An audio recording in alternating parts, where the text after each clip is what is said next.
अच्छा, एक बात और, खूब प्रयास कर रहे हैं फिर भी ठाकुर जी का स्थूलता का ही अनुभव हो रहा है, इसका मतलब मान है, तो क्या करें?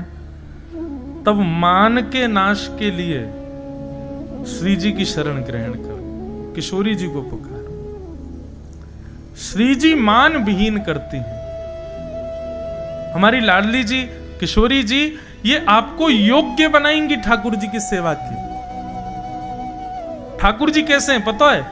बुरा मत मानियो, आपके अंदर यदि दोष है तो ठाकुर जी कहेंगे अपने आप सुधारो इसको। लेकिन श्री जी कैसी हैं? अच्छा, या में दोष है, ला मैं सुधारूंगी या को। ये श्री जी को स्वभाव। मैं कथा सुनाया करता हूं, हमारे वृंदावन में एक सूरदास जी थे, नेत्र नहीं थे उनके पास, खूब बचते थे ठाकुर जी को। सोई ठाकुर जी प्रकट हो गए, प्रकट होकर के बोले, अरे सूरदास देख मैं आ गए हो। ये अष्ट सखाओं वाले सूरदास नहीं, दूसरे सूरदास। जैसे ही ठाकुर जी आए, आकर के बोले, अरे सूरदास तेरी भक्ति से प्रसन्न है कि मैं आ गए हो, चल आजा मेरा स्पर्श कर ले। सूरदास जी बोले, श्री जी कहां हैं? ठाकुर जी बोले, श्री जी हाँ बगल में ही खड़ी हैं। श्री जी आई नहीं थी, अकेले ठाकुर जी आए थे, लेकिन अब बोले इसको तो दिखता नहीं, इसको क्या पता। ठाकुर जी बोले, हाँ श्री जी बगल में ही खड़ी हैं। सूरदास बोला, झूठ बोल रहे हो आप, श्री जी तो आई नहीं है आपके साथ। ठाकुर जी बोले, क्यों रे, तो कैसे पता? तो दिखे तो है ना है, तो कैसे पता कि श्री जी नहीं आई है मेरे संग? सूरदास बोले क्योंकि आप अकेले आए हो, इसलिए जब से आए हो तब से अब तक भी मैं अंधा ही हूं। श्री जी आती ना तो प्रकट होते ही मुझको नेत्र दे देती। ये श्री जी को स्वभाव है। वो दोष आप पर नहीं छोड़ेंगे। ठाकुर जी को स्वभाव ऐसा, कथा सुनो, गुरुजनन के पास जाओ, परिक्रमा लगाओ, अपने दोष को सुधारो। लेकिन श्री जी की शरणागति जैसे ही लोग, श्री जी कहेंगे कछु मत करे, तू मेरे पास बैठ जा, मैं तो सुधार दूंगी, मेरी जिम्मेवारी है तो ठीक कर लो। या हमारे ब्रज में श्री जी के उपासक, तो श्री जी योग्य बनाती हैं ठाकुर जी के। एक लीला आती है कि जन्माष्टमी थी और नंद गांव में ठाकुर जी अटारी पर बैठे थे और सब लोगों से बोले, हाँ भाई अपने अपने पात्र लेके आओ और वह पात्र में मैं लड्डू धर के दूंगा। अब कोई के पात्र इतनों सा तो वाको 2 लड्डू मिले, कोई के पात्र इतने बड़े तो वाको 10 लड्डू मिले, कोई को पात्र बहुत बड़ा तो वह 20 लड्डू मिले। श्री जी आई ठाकुर जी को जन्माष्टमी की बधाई देवे। तो श्री जी के आते ही मधुमंगल श्रीदामा ये सबरे बोले, श्री जी हमारो लाला देखो तुमने कैसो दानी, देखो सबन के पात्रन में लड्डू भर भर के दे रहे हो। श्री जी तो कुछ नहीं बोली, प्रसन्न हो गए, हाँ हाँ बहुत दानी है तुम्हारे लाला। ललता विशाखा बोली, ए मधुमंगल राधाष्टमी पे बरसाने आई हो, तब तो दिखाएंगे श्री जी हम। मधुमंगल श्रीदामा बोले, श्री जी क्या करें? बोले राधाष्टमी को आई हो, पता चलेगी। तो मधुमंगल श्रीदामा ठाकुर जी राधाष्टमी पे बरसाने गए, तो बरसाने में क्या देखा? बोले श्री जी बड़े बड़े पात्र दे रही हैं, छोटे पात्रों को ले लेती हैं, बड़े पात्र देती हैं, और फिर ललता विशाखा उनमें लड्डू भर भर के दे रहे हैं। समझ में आई बात? ठाकुर जी क्या कर रहे हैं? तुम्हारो जितनो बड़ो पात्र उतनो बड़ो मेरो प्रसाद। लेकिन श्री जी कह रही है, छोटे पात्र यहां धरो, बड़े पात्र लो, और जितनो बड़ो पात्र मैंने दियो उतने बड़े पात्र में प्रसाद स्वीकार।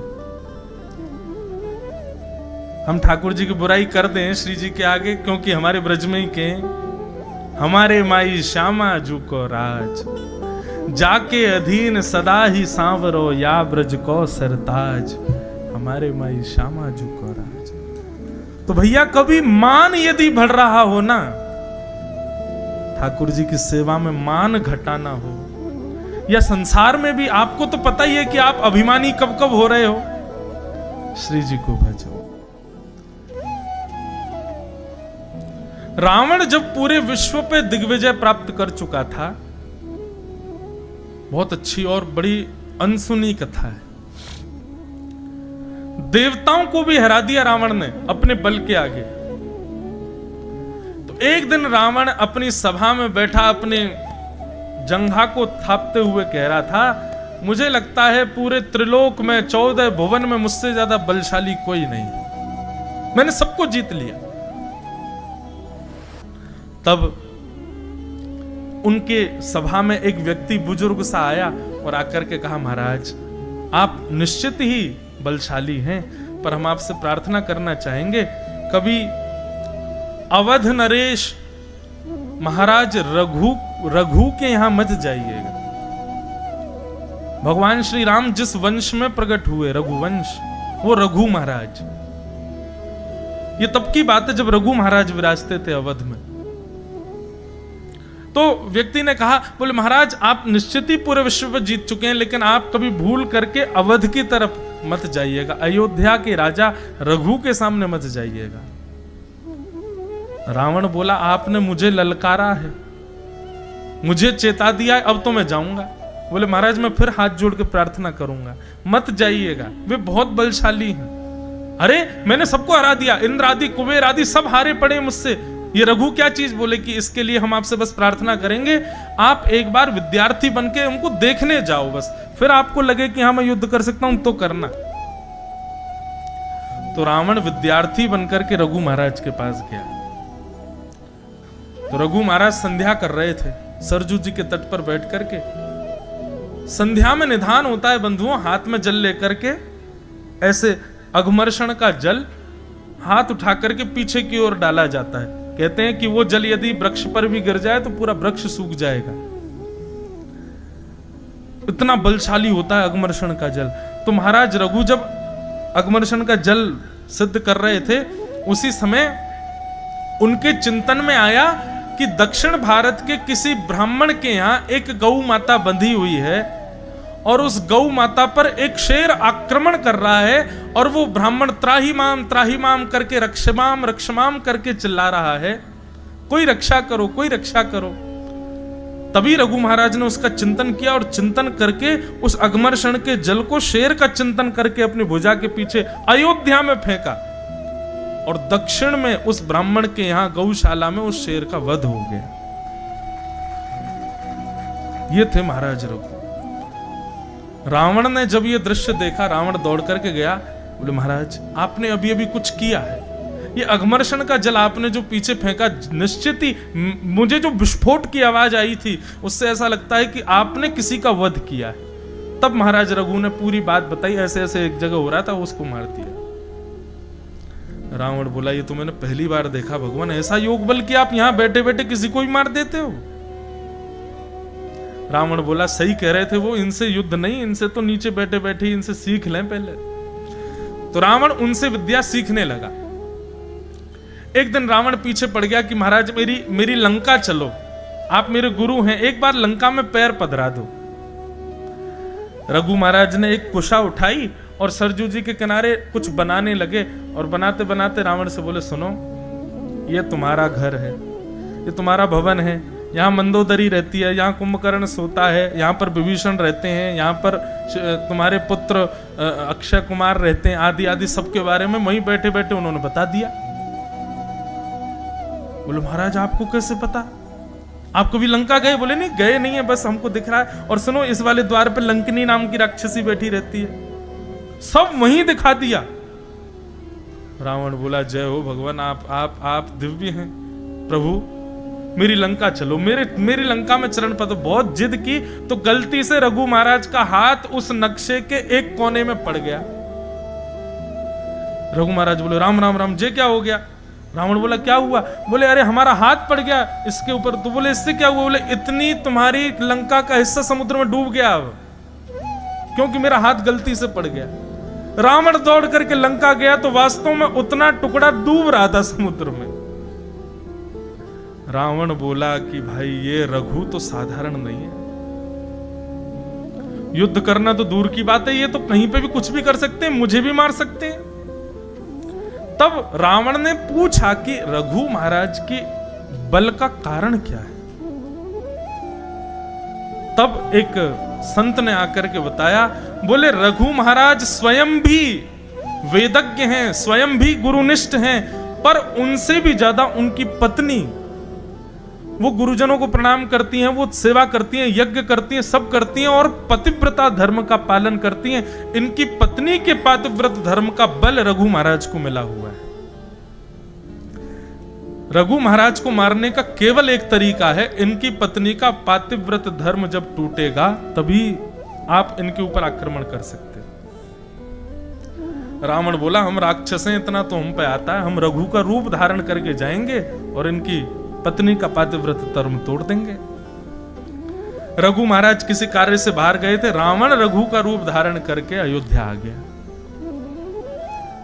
और जैसे ही भवन में प्रवेश किया, रघु महाराज की पत्नी के सामने जाकर के पैर पर पैर रख करके रावण जैसे ही बैठा, उसके नेत्र और उसकी चाल ढाल से पत्नी समझ गई थी कि ये रघु नहीं है, ये रूप धारण करके है। तुरंत सैनिकों को आज्ञा की बंदी बना लो इसको।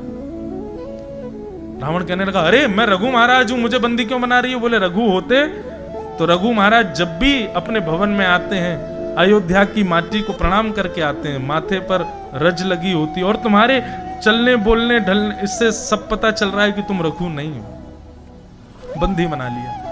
अब रघु महाराज जब लौट करके आए, जब उनको पता चला कि उनके शिष्य रावण ने ऐसा किया,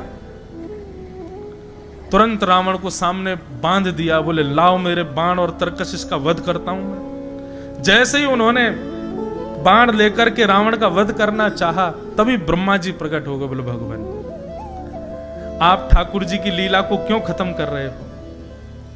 भगवान आपकी भक्ति और आपकी गृहिणी की भक्ति से ठाकुर जी इतने प्रसन्न हैं कि उन्होंने वचन दिया है कि त्रेता में मेरा जो अवतार होगा मैं रघु महाराज के वंश में ही आऊंगा।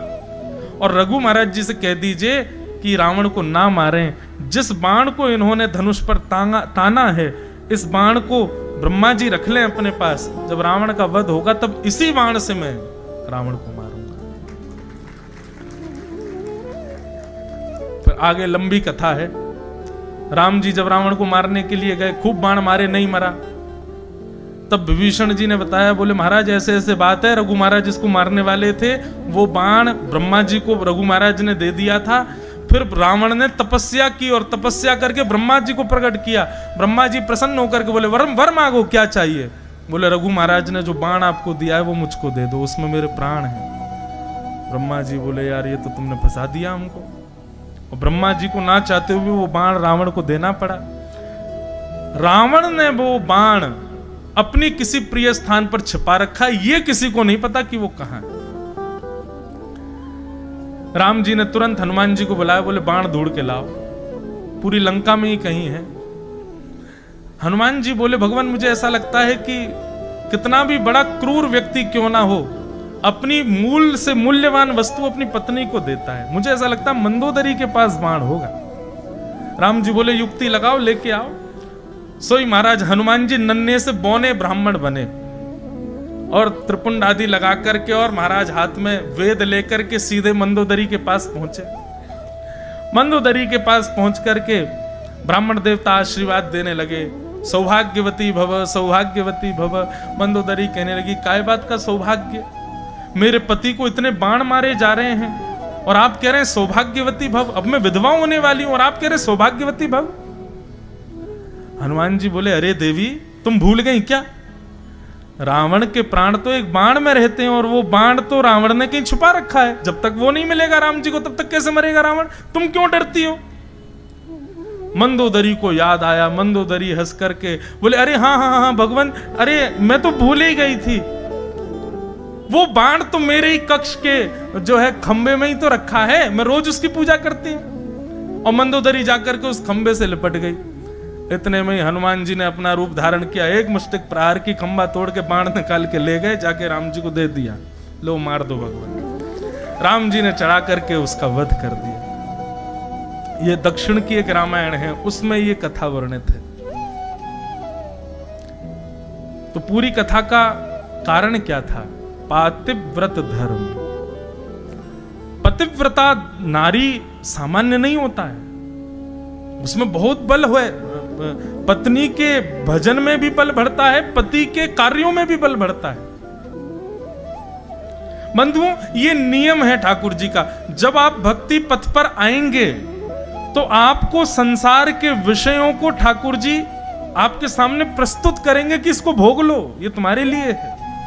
आपने यदि उसको भोग लिया तो आप पथ से भ्रष्ट हो जाओगे। इसलिए भक्ति पथ पर चलते समय संसार के कितने भी विषय आए, उनको ठाकुर जी के द्वारा परीक्षा समझ करके त्याग कर देना, उसको सेवन मत कर लेना। अद्भुत है बंधुओं वृंदावन। तो ये 6 महीने ब्रह्मा की रात्रि का अभिप्राय क्या है? बोले अनेक युगों तक, युगों तक ठाकुर जी वृंदावन में रास करते रहेंगे। देखने के लिए दृष्टि चाहिए, देखने के लिए वो दर्शन की दृष्टि हो। आज भी रास कर रहे हैं ठाकुर जी, आज भी कितने वैष्णवों को लीला का दर्शन कराते हैं ठाकुर जी वृंदावन में।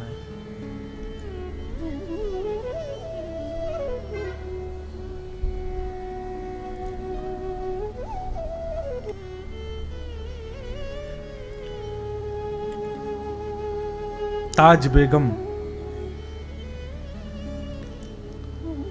अकबर की पत्नी ताज बेगम,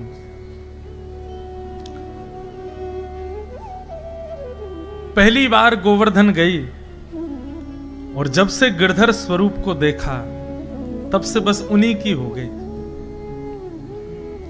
वापस लौट करके जब आगरा गई ना, तो ऐसा ज्वर चढ़ा उसको कि वो ज्वर वैद्यों की दवाइयों से ठीक ही नहीं हुआ। अकबर ने पूछा, बेगम तुम ठीक नहीं हो रही हो, क्या हो गया है? बोले कृष्ण विरह का ज्वर चढ़ा है हमें, आपसे प्रार्थना है हमें वृंदावन भेज दो वापस। वृंदावन भेज दिया। बड़ी मशक्कत करके आई, वृंदावन में रहने लगी। कई मंदिरों में उनको प्रवेश निषेध था। ठाकुर जी सन्मुख और विमुख इन दो ही स्थिति में ही होते हैं। या तो वैष्णव अपराध कर दो तो ठाकुर जी विमुख हो जाएंगे, या फिर आप मानी हो जाओ, अपने किसी क्रिया का, अपने किसी कर्म का अभिमान आपके भीतर आ जाए तो ठाकुर जी विमुख हो जाएंगे। कभी किसी वैष्णव का अपराध मत करो और मान रहित रहो, ठाकुर जी सदा आपके सन्मुख रहेंगे, सदा संग रहेंगे। जैसे ठाकुर जी ने महाराज की योजना बनाई, इतने में ही महाकाल, उज्जैन में बैठे हुए महाकालेश्वर भगवान विचलित हो गए। बोले ठाकुर जी महाराज कर रहे हैं और हम यहीं बैठे बैठे अपने ऊपर अभिषेक करवाते रहे, ऐसा कैसे काम चले? सोई महादेव दौड़े सीधे वृंदावन की ओर। जैसे ही वृंदावन में प्रवेश करने लगे, गोपियों ने मार्ग रोक दिया। बोले कहां घुसे जा रहे हैं भगवान? बोले रास बिहार हो रहा है, रास करने जा रहे हैं ठाकुर जी के साथ। बोले भीतर रास बिहार में एक ही पुरुष अलाव है, श्री कृष्ण, उसके अलावा सब गोपी हैं यहाँ पर। आपको भीतर जाना है तो आपको भी गोपी रूप धारण करना पड़ेगा। महादेव ने तुरंत अपना कमंडल आगे करके भिक्षा याचना करते हुए अन्नपूर्णा मैया को प्रकट किया। अन्नपूर्णा मैया अन्न सामग्री लेके प्रकट हुई। महादेव बोले अन्न नहीं, आज तो आप अपना श्रृंगार दे दो हमको। और मां अन्नपूर्णा ने अपना श्रृंगार महादेव को प्रदान कर दिया। ये बढ़िया नाक में नथनी पहनी, कानन में कुंडल पहने, बिच्छू बिच्छू लटक रहे थे। अन्नपूर्णा मैया ने सबको भगा दिया, गले में से सर्प वर्प उतार दिया, गले में हार पहनाए नव लखा के।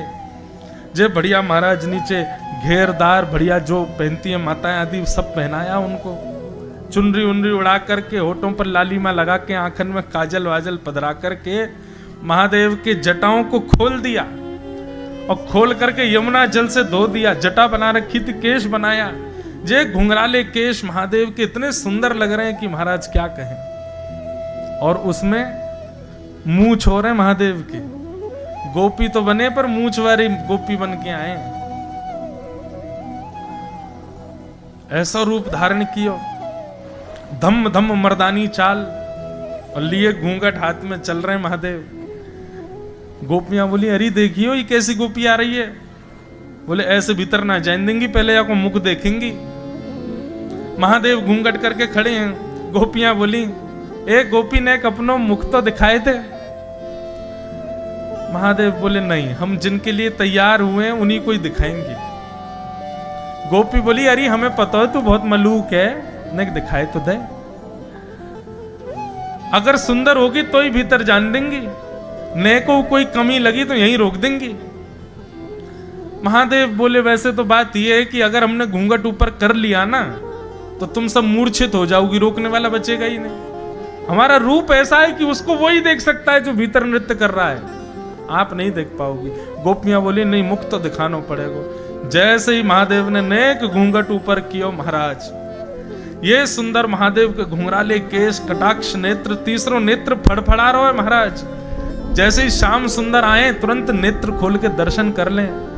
मूछन में इत्र लगा है, होठन में लालिमा लगी है, ये बढ़िया सुंदर सुंदर कड़ूला पहने, नीचे पाजे करधनी डाले महादेव गोपी बन के खड़े। ऐसा रूप कभी किसी ने ना सोचा था ना देखा था। गोपियां वहीं मूर्छित हो गई। महादेव बोले हम पहले ही मना कर रहे थे, रोकने लायक बचोगी नहीं, लेकिन मानी नहीं। महादेव जैसे ही आए, भीतर नृत्य कर रहे श्याम सुंदर ने महादेव को देखा, दौड़ करके गए, लेकर के आए और महादेव के साथ नृत्य करने लगे। जहां स्वयं नारायण श्री कृष्ण रूप में, महादेव गोपेश्वर रूप में नृत्य कर रहे, तो भला कोई शांत कैसे बैठता। सूर्य ने भी आज नृत्य करना प्रारंभ किया। महाराज शरद पूर्णिमा रात्रि थी, लेकिन सूर्य भी प्रकट हो गया, वो भी नृत्य कर रहे हैं, चंद्रमा भी नृत्य कर रहे हैं, तारे भी नृत्य कर रहे हैं, गंधर्व भी नृत्य कर रहे हैं, आकाश भी नृत्य कर रहे हैं, पृथ्वी भी नृत्य कर रही है, 14 भुवन नृत्य कर रहे हैं, नदियां भी रूप धारण करके आई, सब नृत्य कर रहे हैं। क्यों? आज वृंदावन में महारास हो रहा है। ठाकुर जी ने मधुर रास बिहार किया। महाराज 6 महीने की रात्रियां प्रकट हो गई, ठाकुर जी रास बिहार करते रहे। बहुत ध्यान से सब लोग अपने अपने स्थान पर विराज जाओ। बंधुओं,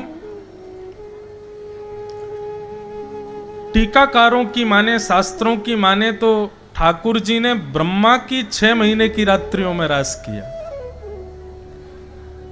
मानवों के रात्रि और ब्रह्मा की रात्रि में अंतर है। हमारी रात्रि कितनी देर की? 10-12 घंटे में रात्रि पूरी। लेकिन ब्रह्मा जी की रात्रि कैसी है? सतयुग, त्रेता, द्वापर, कलयुग, सतयुग, त्रेता, द्वापर, कलयुग, ये चारों युग जब 71 टाइम्स बीत जाते हैं, तब ब्रह्मा जी की एक रात्रि होती है, एक दिन होता है। सोच के परे की बात है, लेकिन सुन लो, ज्यादा दिमागी लोग इसमें तर्क को तर्क मत करना। एक बात हम कहते हैं कथा में, ठाकुर जी बुद्धि लगाने के विषय नहीं है, हृदय लगाने के विषय।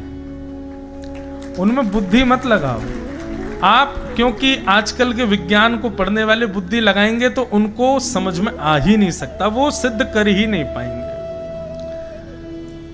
भक्ति भागवत बुद्धि का नहीं, हृदय का विषय है। ब्रह्मा जी की एक दिन कितना बड़ा, बोले सतयुग, त्रेता, द्वापर, कलयुग, चारों युग 71 टाइम्स बीत जाते हैं, तब ब्रह्मा जी का एक दिन होता है। ऐसी ब्रह्मा जी की 6 महीने की रात्रि तक ठाकुर जी रास बिहार कर रहे हैं। इसका मतलब क्या है? वृंदावन में 5000 वर्ष पहले ठाकुर जी के प्रादुर्भाव पर रास नहीं हुआ था। ब्रह्मा जी की 6 महीने की रात्रि, इसका मतलब है ठाकुर जी अनवरत वृंदावन में अखंड रास आज भी करते हैं, चल ही रहा है। और जब तक ब्रह्मा जी की 6 महीना नहीं हो जाएंगे, तब तक ठाकुर जी का रास चलता ही रहेगा। लोग हमसे कहते हैं, बोले महाराज जी वृंदावन में रात में निधिवन में रास होता है, निधिवन में कहते हैं जाना नहीं चाहिए, अंधे हो जाते हैं, जो हो जाते हैं वो हो जाते हैं। हम कहते हैं निधिवन में बिहारी जी प्रकट हुए थे, वृंदावन बिहारी लाल। स्वामी श्री हरदास जी ने वहां भजन किया, ठाकुर जी को प्रकट किया। ठाकुर जी का पूरा वृंदावन है। ठाकुर जी कभी कभी कहीं कहीं नित्य पूरे वृंदावन में रास करते हैं, केवल निधिवन में नहीं। देखने के लिए दृष्टि चाहिए। अगर दृष्टि है तो वृंदावन की सीमा में आप जहां हो वहीं रास दिख जाएगा। केवल एक इकलौते निधिवन में नहीं कर रहे हैं ठाकुर जी रास। हाँ, वो बात अलग है कि किसी समय ठाकुर जी निधिवन में रास कर रहे थे, तब किसी वैष्णव ने देख लिया, वो दूसरे दिन पर अंधा हो गया, बता नहीं पाया, इसलिए वो बात प्रचलित ज्यादा हो गई। लेकिन ऐसा नहीं है कि केवल निधिवन में ही ऐसा होता है, पूरे वृंदावन में होता है। देखने के लिए दृष्टि चाहिए। वृंदावन कैसा बंधुओं पता है? जो हमको दिख रहा है ना, वो तो वृंदावन एक है ही, उसके भीतर नीचे एक अलग वृंदावन और है, उसको निज वृंदावन कहते हैं, श्री वृंदावन। वृंदावन में वृंदावन को भजने वाले और वृंदावन में फिर वृंदावन में प्राण त्यागने वाले वैष्णव उस निज वृंदावन में प्रवेश कर जाते हैं। वृंदावन में प्राण त्यागने वाले को वैकुंठ नहीं मिलता, वृंदावन में प्राण त्यागने वाले स्वर्ग नरक नहीं जाते, वृंदावन में प्राण त्यागने वाले पुनः वृंदावन में ही आ जाते हैं। लेकिन इस वृंदावन में नहीं आते जो हमको दिख रहा है। इसी वृंदावन में निज वृंदावन और है, जहां इस शरीर से और इन सांसारिक स्थितियों से जाना असंभव है। मैं कथाओं में बताया करता हूं वृंदावन में और निज वृंदावन में अंतर क्या है। वृंदावन में आपको बिहारी जी, राधा रमण जी, राधा वल्लभ जी ये सब मिलेंगे वृंदावन में।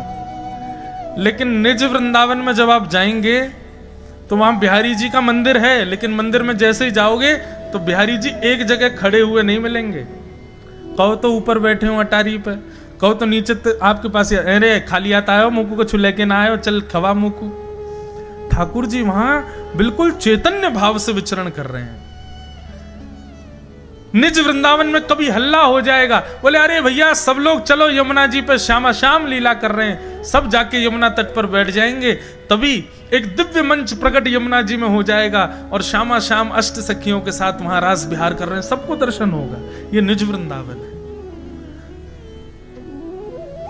निज वृंदावन में स्वामी श्री हरदास जी महाराज, भक्तिमती मीराबाई, कुम्मन दास जी, सूरदास जी, गोविंद स्वामी जी, चीत स्वामी जी, सब हैं निज वृंदावन में।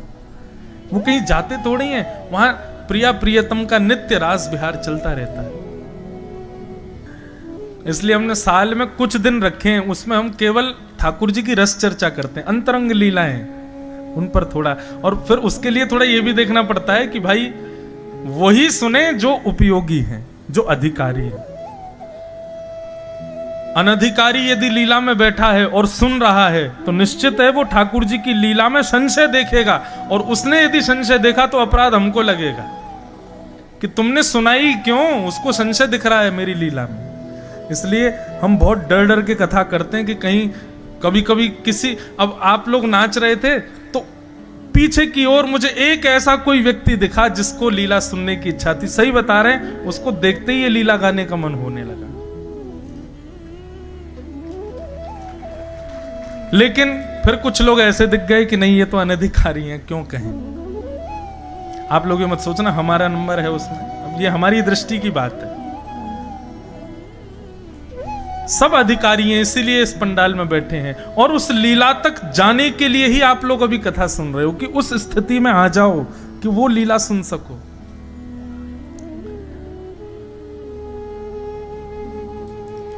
वृंदावन सबसे बड़ी सहचरी है श्यामा श्याम की लीला में।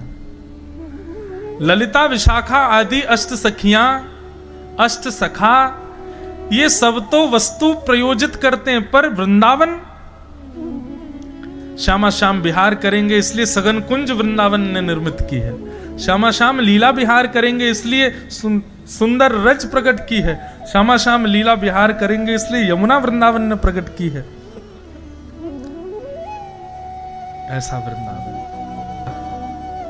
तो ताज बेगम क्या करती थी कि मंदिर से दर्शन करके आने वाले वैष्णवों से पूछती थी कि ठाकुर जी का श्रृंगार कैसा है। वैष्णव बताते, आज ठाकुर जी ने ऐसी पाग पहनी है, आज ठाकुर जी ने ऐसी माला धारण करी है, आज ठाकुर जी की पोशाक ऐसे रंग की है, आज ठाकुर जी गले में ऐसी माला है। नेत्र बंद करके ताज बेगम सुनती और अपने मन में ही चित्र बनाती। करते करते करते करते करते स्थिति ऐसी हो गई कि अब ताज बेगम किसी से सुनती नहीं है। जब दर्शन खुलते हैं तो द्वार पर जाकर के बैठ जाती है और नेत्र बंद करके हाथ में एक सीख लेती है और रज में ही एक सुंदर आकृति बनाती है और भीतर से दर्शन करके आने वाले दर्शनार्थियों से कहती है, सुनो आप मत बताना, मैं बता रही हूं। आज ठाकुर जी ने पीली पाग पहनी है ना? बोले हाँ। आज गले में मोतिन की माला है ना? बोले हाँ। आज ठाकुर जी ने ऐसी पजम्मी पहनी है ना? बोले हाँ। आज ठाकुर जी ने गले में मोंगरे की माला पहनी है ना? बोले जी। आज ठाकुर जी ने अपने कानों में मत्स्याकृत कुंडल पहने हैं ना? बोले हाँ। जैसे ही सब पर हाँ करते, ताज बेगम उसी में ही आनंदित हो जाती। अब उसको दर्शन के लिए मंदिर में जाने की आवश्यकता नहीं थी, वो बाहर बैठ के चिंतन करती थी और ठाकुर जी वहीं प्रकट होकर उसको उसके चित्त में एक छवि दिखा देते थे। आज हम ऐसे लग रहे हैं। ये कृपा वृंदावन करता है बंधु। अनेक भाव वृंदावन को हम बारंबार प्रणाम करते हैं। आगे बंधुओं भागवत में युगल गीत आता है। युगल गीत में एक बहुत सुंदर प्रसंग है, बस उसको कह के हम कंस वध की ओर चलेंगे, फिर रुक्मणी विवाह करेंगे।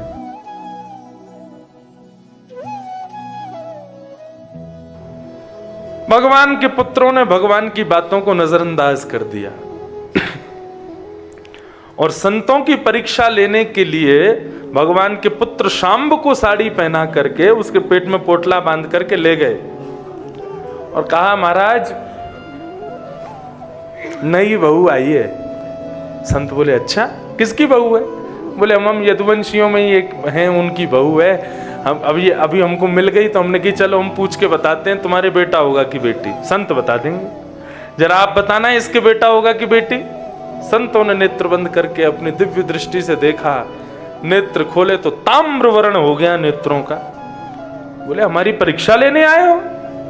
भगवान के पुत्र शांब को साड़ी पहना करके लाए हो? हमारी गरिमा महिमा को नहीं समझते हो? भगवान के पुत्र हो तो कुछ भी करोगे? जाओ, श्राप देते हैं हम। इसके गर्भ से एक लोह पिंड जन्म लेगा जो तुम्हारे पूरे यदुवंश का सर्वनाश कर देगा। उन्होंने जैसी साड़ी उतार करके देखी तो सांब के पेट पर एक लोह पिंड रखा था। द्वारिका के राजा हैं उग्रसेन। भगवान कृष्ण कभी राजा नहीं बने, ये बात सदैव याद रखना। ना कभी मथुरा के राजा बने, ना कभी द्वारिका के राजा बने। वो बात अलग है, हम सब उनको राजा धीराज महाराज द्वारिकाधीश कहकर के पुकारते हैं, लेकिन द्वारिका के राजा सदा सर्वदा उग्रसेन रहे। वो पूरी कथा आती है, चंद्रवंश के एक राजा हुए, उनको श्राप था उनके पिता का कि तुम कभी राजा नहीं बन पाओगे। उसी वंश में भगवान पधारे थे, इसलिए भगवान के वंश में, भगवान की पीढ़ी में कोई राजा नहीं बना। होता सब कुछ ठाकुर जी के निर्णय से था, लेकिन राजा उग्रसेन थे। उग्रसेन राजा ने लोह पिंड को घिस करके समुद्र में फेंकवा दिया और सारे यदुवंशियों में चिंता हो गई कि भैया हम लोगों को श्राप लग गया। सब स्वधर्मा सभा में भगवान के पास पहुंचे। भगवान प्रातःकाल अपने नित्य क्रमों को पूर्ण करके, बहुत ध्यान से सुनना बंधु, जैसे स्वधर्मा सभा में पहुंचे भगवान आकर के बैठे। समस्त यदुवंशी सामने बैठे हाथ जोड़ के। भगवान बोले, क्या हुआ? बोले, भगवान आप सब जानते हो, आप अंतर्यामी हो, हम सबको श्राप लगा है, हमारे श्राप को दूर करो। भगवान मुस्कुराए, बोले, मैं कहा करता था, बार बार मना करता था संतों का अपमान मत किया करो, लेकिन तुम लोग धन के मद में इतने रहते हो कि तुम ये विचार नहीं करते कि कहां क्या अविवेक हो चुके हो, विवेक शून्य हो चुके हो। अरे भगवान के वंश के हो, भगवान के परिवार के हो, तो इसका मतलब ये मत भूला करो कि तुम पृथ्वी पर हो। ये भूमि है और यहां पर पाप पुण्य अपराध ये सब देखना पड़ता है। मैं ईश्वर बनकर के ईश्वर हूं, लेकिन यहां पर मानवों जैसा क्रम करता हूं, क्योंकि ये पृथ्वी लोक है, ये मृत्यु लोक है। जिस स्थान पर जाओ जैसा देश वैसा भेष होना चाहिए, लेकिन तुम लोग मेरी बिल्कुल नहीं सुनते। संतों का अपमान किया, अब भुगतो। यदुवंशी चरणों में गिर गए, नहीं महाराज बचाओ हमें, आप सर्वसमर्थ हो, आप भगवान हो, हम आपके आगे हाथ जोड़ के विनती करते हैं, आप जो आज्ञा करेंगे हम सब करेंगे, लेकिन हमको बचाओ। भगवान बोले, रुको मैं सोच के बताता हूं। इतने में ठाकुर जी थोड़ी देर विचार करते रहे, क्या करना है क्या करना है क्या करना है। उसके बाद भगवान कहते हैं, हाँ एक आइडिया है, एक कुछ आया है दिमाग में। यदुवंशी बोले बताओ ना भगवान।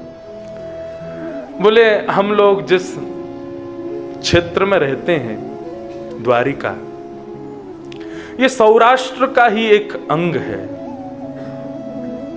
समुद्र पार करके उस तरफ जब तुम जाओगे तो वहां पर एक भगवान शिव का बड़ा दिव्य मंदिर है, उसका नाम है सोमनाथ। बहुत ध्यान से सुनना। और सोमनाथ जो स्थान है ना, वो सौराष्ट्र में विद्यमान है। और सोमनाथ महादेव जो हैं वो श्राप तारक महादेव हैं, वो श्राप को दूर करते हैं। यदुवंशी बोले कैसे? बोले कि दक्ष प्रजापति ने अपनी पुत्रियों का विवाह किया चंद्रमा के साथ, परंतु चंद्रमा रोहिणी से ज्यादा प्रेम करते थे। इसलिए चंद्रमा की अन्य पत्नियों ने जाकर के अपने पिता दक्ष से शिकायत कर दी। भगवान कथा सुना रहे हैं यदुवंशियों को। और दक्ष से जाकर के कहा आपने जिससे हमारा ब्याह किया है ना, वो केवल रोहिणी से प्रेम करता है, हमसे प्रेम नहीं करता। इस बात से नाराज होकर के दक्ष प्रजापति ने चंद्रमा को श्राप दे दिया कि तुम अपने रूप से विहीन हो जाओ। अगले 15 दिन में तुम्हारा रूप विहीन हो जाएगा, तुम अंतर्ध्यान हो जाओगे, तुम दिखोगे नहीं। बहुत गुमान है ना तुमको अपने रूप का। चंद्रमा मुस्कुराने लगे और मुस्कुरा करके बोले भगवान आपने मुझको विहीन होने का श्राप तो दे दिया, लेकिन आपने ये विचार नहीं किया कि मैं यदि अंतर्ध्यान हो गया, मतलब मेरी मृत्यु हो गई, तो आपकी सारी बेटियां विधवा हो जाएंगी। दक्ष प्रजापति बोले ये तो मैंने सोचा ही नहीं। अरे एक बेटी के चक्कर में मैंने बाकी सारी बेटियों के बारे में नहीं सोचा और सब विधवा हो जाएंगी। अब तो कुछ करना चाहिए। अरे अरे मुझसे अपराध हो गया, गलती हो गई, अब श्राप निकल गया, अब ये श्राप कैसे टूटे?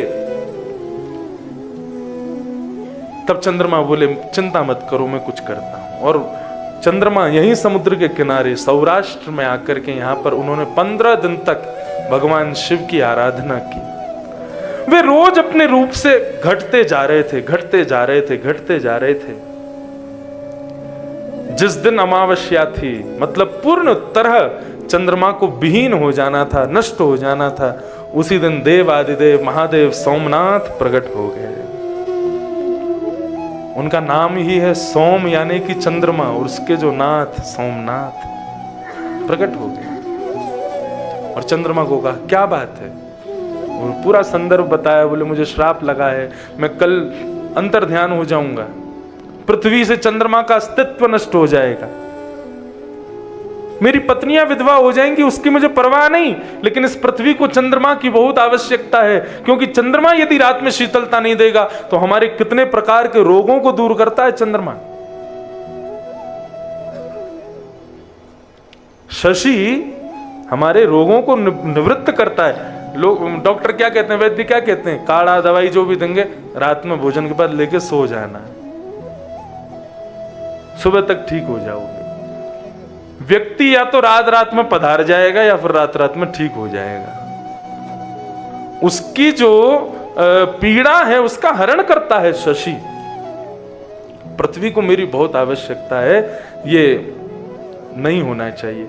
तो भगवान शिव कहते हैं देखो श्राप को तो मैं नहीं काट सकता, श्राप तो तुमको लग चुका है, हाँ मैं वरदान तुम्हें देता हूं। क्या? अमावस्या के अगले दिन से ही मेरा वरदान लागू हो जाएगा और तुम एक दिन अंतर्ध्यान होकर के अगले दिन से पुनः अपने रूप में आने लग जाओगे, और अगले 15 दिन में तुम पूर्णिमा के दिन पूर्ण स्वरूप में विद्यमान हो जाओगे। तो 15 दिन तुम्हारे ससुर जी का श्राप लगेगा और 15 दिन मेरा वरदान रहेगा। तो भगवान ये कथा सुनाते यदुवंशियों को, बोले हमारे सौराष्ट्र में सोमनाथ विराजमान हैं जो कि श्राप तारक महादेव हैं। हमको श्राप लगा है कि लोह पिंड से हम सबका वध हो जाएगा, यदुवंशी नष्ट हो जाएंगे, तो चलते हैं शंकर जी के पास, वही कुछ कृपा करेंगे। सारे यदुवंशी जय जयकार करने लगे, दंडवत करने लगे, प्रणाम करने लगे, जय हो।